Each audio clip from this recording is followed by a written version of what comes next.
युवा के प्लेटफॉर्म में आप सभी का स्वागत है। अभी जो जेपीएससी इंटरव्यू आयोजित हो रहा है, जो आज से शुरू हो जाएगा, कुछ संभावित प्रश्नों की श्रृंखला खबर मंत्र में युवा धुमकुड़िया द्वारा प्रकाशित किया जा रहा है। तो पहली श्रृंखला आप लोगों ने देख ली है।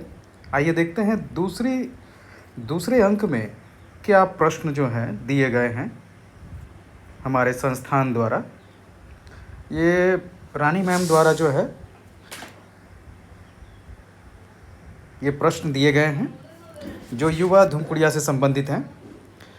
तो देखते हैं ये दूसरे पार्ट में क्या क्या प्रश्न हैं।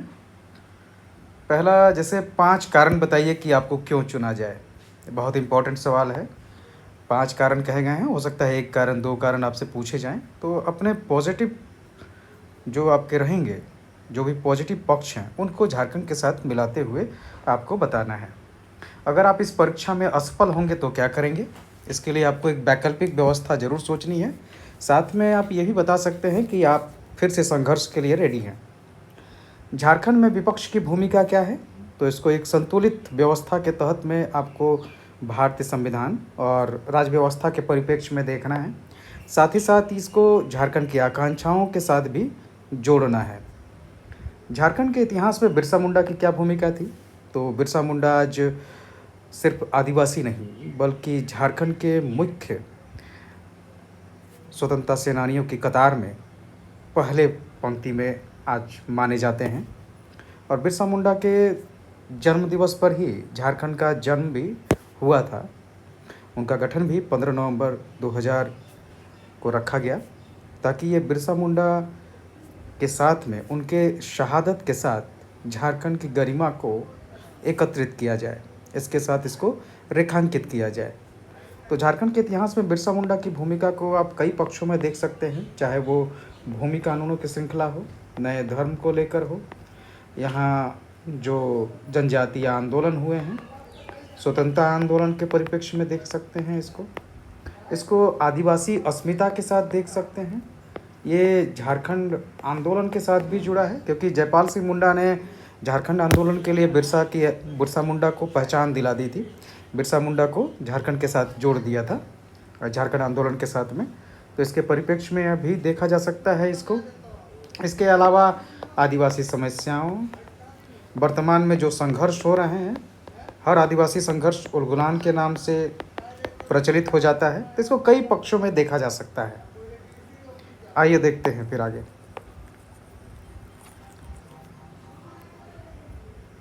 छोटानागपुर काश्तकारी अधिनियम के महत्व को समझाइए। तो इसको भूमि संरक्षण के साथ साथ जो है आप प्रकृति संरक्षण और वन संरक्षण, वन्यजीव संरक्षण के साथ भी जोड़ सकते हैं। साथ ही साथ इसमें सांस्कृतिक संरक्षण की भी बातें हैं, तो उसको भी आप रेखांकित कर सकते हैं। क्योंकि जैसे महुआ पेड़ का काटना है, महुआ पेड़ सांस्कृतिक और आर्थिक महत्व रखता है आदिवासियों में। क्या झारखंड के भूमि कानून विकास में बाधक है, तो आप इसमें एक संतुलित पक्ष रख सकते हैं कि भाई भूमि कानून जो है वो यहाँ के लोगों की सुरक्षा के लिए, हाँ, वर्तमान परिवेश में इसमें कुछ सुधार की आवश्यकता ज़रूर है।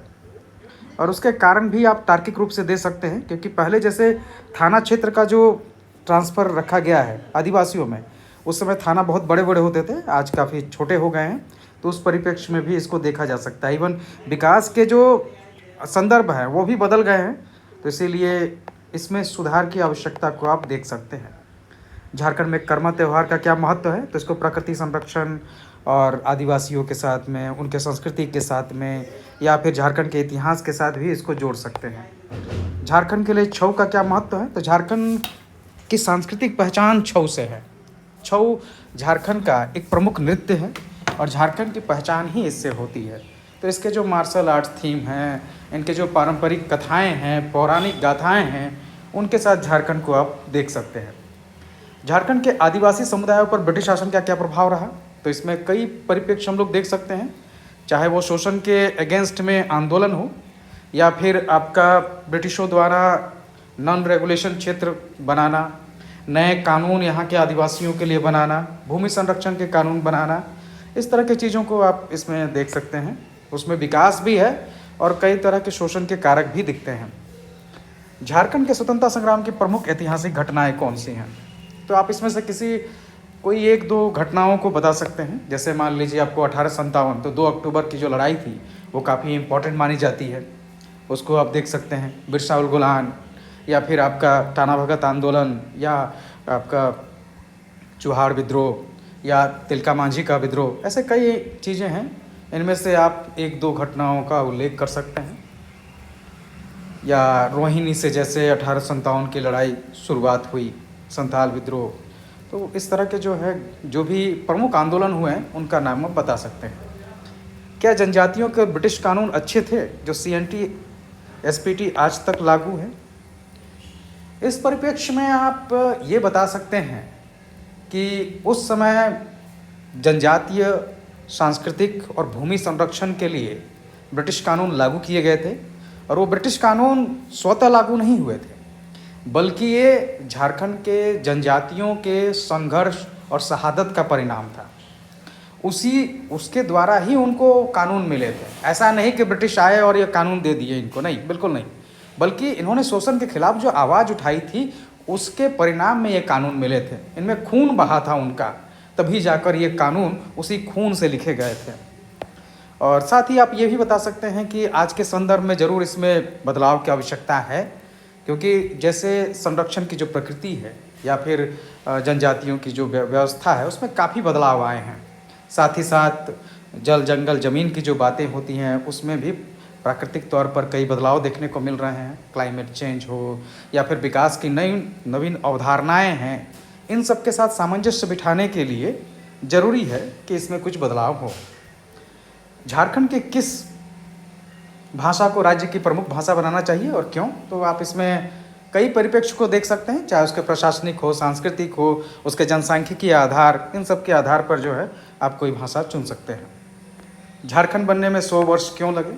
तो इसमें आपको देखना होगा कि आखिर झारखंड आंदोलन की शुरुआत किस परिप्रेक्ष्य में हुई है, और वर्तमान और उसके साथ साथ 2000 तक उसमें क्या बाधाएं रही, किस तरह से उसमें नेतृत्व परिवर्तन होते रहा, बीच बीच में उसमें बिखराव किस तरह से हुआ है।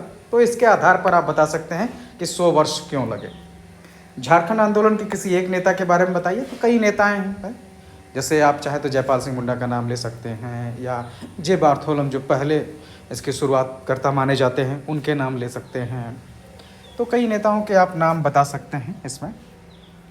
झारखंड में औद्योगिकरण के क्या फ़ायदे और नुकसान हैं? तो ये तो सर्वविदित है। आप इसमें शोषण से लेके, विस्थापन से लेके, प्रदूषण, इसके लाभ में आपको रोजगार, औद्योगिक विकास, ऐसे कई चीज़ों को दिखा सकते हैं। आय, आप झारखंड के ग्रामीण क्षेत्रों में स्वास्थ्य सेवा की पहुंच को कैसे सुधारेंगे? हर समय न्यूज़ में आता है कि खटिया में जो है मरीज ढोए जा रहे हैं, तो स्वास्थ्य केंद्रों को नज़दीक पहुंचाने की ज़रूरत है। ज़्यादा से ज़्यादा जो है स्वास्थ्य केंद्र खोलने की ज़रूरत है, और वहाँ तक सुविधाएं, कम से कम जो प्राइमरी आवश्यकताएं हैं वो तो वहाँ पहुँचनी चाहिए। साथ ही साथ सड़क व्यवस्था के सुधार की भी आवश्यकता है। परिवहन साधन अगर बेहतर हो तो फिर स्वास्थ्य सेवाओं की पहुँच आसान हो जाएगी, और इसको सस्ता भी करने की ज़रूरत है। साथ ही आप बता सकते हैं कि हर व्यक्ति के लिए जो है आप स्वास्थ्य बीमा जैसी सुविधाएं भी होनी चाहिए, अमीर गरीब हर किसी के लिए, और इसमें कोई लिमिट ना हो, क्योंकि बीमारी किसी लिमिट को देखकर नहीं आती है। झारखंड में नवीकरणीय ऊर्जा के उपयोग पर आपकी क्या राय है? तो जैसे झारखंड में सौर ऊर्जा की संभावना सबसे ज़्यादा है। इसके अलावा छोटे लघु जल विद्युत हो गए हैं, पवन ऊर्जा की संभावना है लेकिन बहुत सीमित है। तो इसके आधार पर आप नवीकरणीय ऊर्जा के उपयोग को देख सकते हैं। वैसे भी हम लोग ट्रांजिशन पीरियड में चल रहे हैं, कोयला से हम लोग को अभी नवीकरणीय ऊर्जा की ओर आना है, और झारखंड जो है ताप विद्युत का घर है। तो इस आधार पर झारखंड को इसके लिए अभी से तैयार होना होगा, ताकि 2070 तक नेट जीरो जो भारत प्राप्त करना चाहता है उसके साथ झारखंड भी सामंजस्य स्थापित कर पाए। यदि आपको झारखंड के युवाओं के लिए कोई नीति बनानी हो तो आप किस पर ध्यान केंद्रित करेंगे? तो ये कई नीतियां हो सकती है, चाहे वो उनके स्थानीयता को लेकर हो, या फिर रोजगार नीति हो, या फिर उनके लिए किसी विशेष तरह का प्रोग्राम हो, ये आप बता सकते हैं। इसमें आप तनाव और दबाव को कैसे संभालते हैं? तो इसमें कई, आप किसी भी विशेष परिस्थिति में जब तनाव होता है और दबाव ज़्यादा हो जाता है आम आदमी के जीवन में, तो उस समय संभालने के लिए कई चीज़ें हो सकती हैं। इसमें आपके हॉबी काम हो सकते हैं, अध्यात्म की ओर झुकाव भी काम हो सकता है, परिवार और अपने मित्रजनों से बातचीत भी हो सकती है, घूमना भी हो सकता है, कई चीज़ों को आप बता सकते हैं इसमें। आप झारखंड की सेवा क्यों करना चाहते हैं और कलेक्टर बनकर, डिप्टी कलेक्टर बनकर, कलेक्टर बनकर देश की सेवा क्यों नहीं करना चाहते? मतलब आप झारखंड की सेवा BDO बनकर क्यों करना चाहते हैं, DSP बनकर क्यों करना चाहते हैं? इससे अच्छे पोस्ट हैं, आप IAS और IPS के लिए तैयारी करें। तो उस परिप्रेक्ष्य में आपको झारखंड को अपने साथ जोड़ना होगा और उसी के आधार पर जो है आपको अपना उत्तर देना होगा। ये बताना होगा कि आखिर आप झारखंड में क्यों नौकरी करना चाहते हैं, झारखंड के परिप्रेक्ष्य को कैसे समझते हैं और इसके हल के लिए आपके दिमाग में क्या चल रहा है, आप आखिर झारखंड की ओर क्यों खींचे चले आए हैं। झारखंड में महिलाओं के सशक्तिकरण के लिए हाल की योजनाओं पर क्या प्रभाव है?